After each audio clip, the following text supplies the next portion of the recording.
The parametric equations of an ellipse are x is equal to 4 cos theta and y is equal to 3 sin theta. Find the coordinates of the points for which the tangents to the curve cut the x-axis at 8, 0. Alright, before we try to do this problem, let's have a look at geometrically what we are trying to do. So this GeoGeo app I will put in the notes of the video. So here we have an ellipse, and here are its parametric equations. We have a point here P and a point here Q, and these are tangents drawn at P and Q. And if we move the slider here, and the slider gives the angle in radians, there will be a point where these two tangents intersect. So we'll move it this way, intersect at 8, 0 here. So you can see now that the two tangents now intersect at 8, 0, and what we were trying to find is the coordinates algebraically of that point and of that point. Okay, at the end I'll come back to this applet and reveal the coordinates on the graph.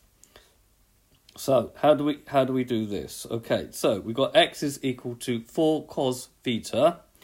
So if we do dx by d theta, that gives me minus 4 sine theta. If you differentiate cos, you get minus sine. The 4 stays there. And similarly for y is equal to 3 sine x. If you differentiate that, we're going to get dy by d theta is equal to 3 cos theta.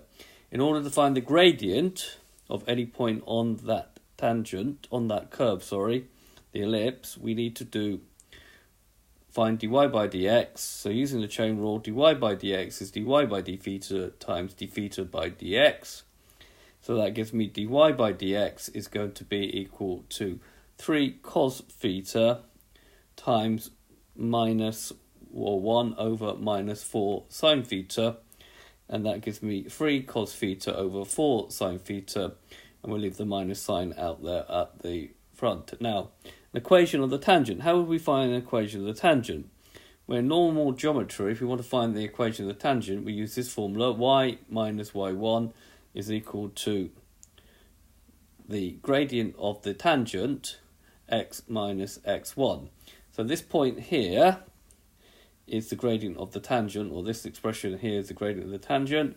This here will be my general x1 coordinate, and this will give me my general y1 coordinate. So if we now substitute that into this equation, any equation of the tangent will be of the form y is equal to 3 sine theta is equal to minus 3 cos theta divided by 4 sine theta, the gradient, times x minus 4 cos theta.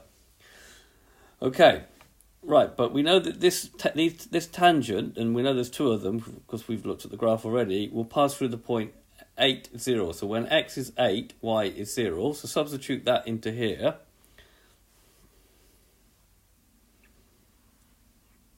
You're going to get that 0 minus 3 sine theta is equal to my gradient minus 3 cos theta over 4 sine theta, 8 minus 4 cos theta.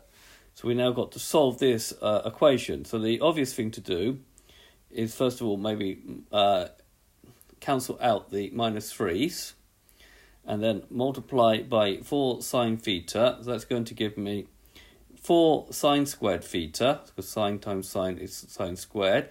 Then multiplying out this bracket, we're going to get 8 cos theta minus 4 cos squared theta. Right, taking the 4 cos squared theta, we're going to have 4 sine squared theta plus 4 cos squared theta is equal to 8 cos theta. The 4's will now cancel out. So we can divide everything through by 4, and you're just going to get 2 here. And then we're going to have that sine squared theta plus cos squared theta is equal to 2 cos theta. Okay, carrying on over the page, we're going to have sine squared theta plus cos squared theta is 2 cos theta. Now we know that sine squared theta plus cos squared theta is equal to 1. So that's going to give me 1 is equal to 2 cos theta, and therefore cos theta is going to be equal to a half. Now cos to the minus 1 of 1/2 is pi over 3, or 60 degrees. And then if we use our South Asian Tennis Club, where is cos positive? It's in the first quadrant. So we draw an angle there with the x-axis pi over 3. And we draw an angle here in the fourth quadrant, because cos is also positive here. But we always remember to make our angle with the x-axis. So that's going to give that theta is pi over 3. And then all the way around here, we're going to have 2 pi minus pi by 3, which gives me pi over 3, or 5 pi over 3. So the solutions of that equation where it passes through the point 80 that gives me those two angles. Okay, so if we now substitute those into x and y, so x was 4 cos theta, so it's going to become 4 cos pi by 3. Now cos and y, will be 3 sine pi by 3. Now cos of pi by 3 we know to be equal to a half, so half of 4 is going to be 2. And sine pi by 3 is root 3 over 2, so this one becomes 3 root 3 over 2. And sine is positive in the first quadrant. For when theta is 5 pi by 3, so this one over here, now this angle here, cos is positive still. So x is 4 cos 5 pi by 3. So cos of 5 pi by 3 is the same as cos pi by 3, which is a half. Half of 4 is 2. However, sine is going to be negative in this quadrant. So we're going to get, and sine of 5 pi by 2 is root 3 over 2, but minus root 3 over 2. So we're going to get that y is 3 minus 3 root 3 over 2. So our final answers are the points are the P, 2, 3 root 3 over 2, and Q, 2 minus root 3 over 3 divided by 2. Right, so if we now go back to our GeoGebra applet, okay, which I will put in the notes of the video, if we click here, we will see that we get those coordinates 2, 3 root 3 over 2, and 2 minus root 3 root 3 over 2.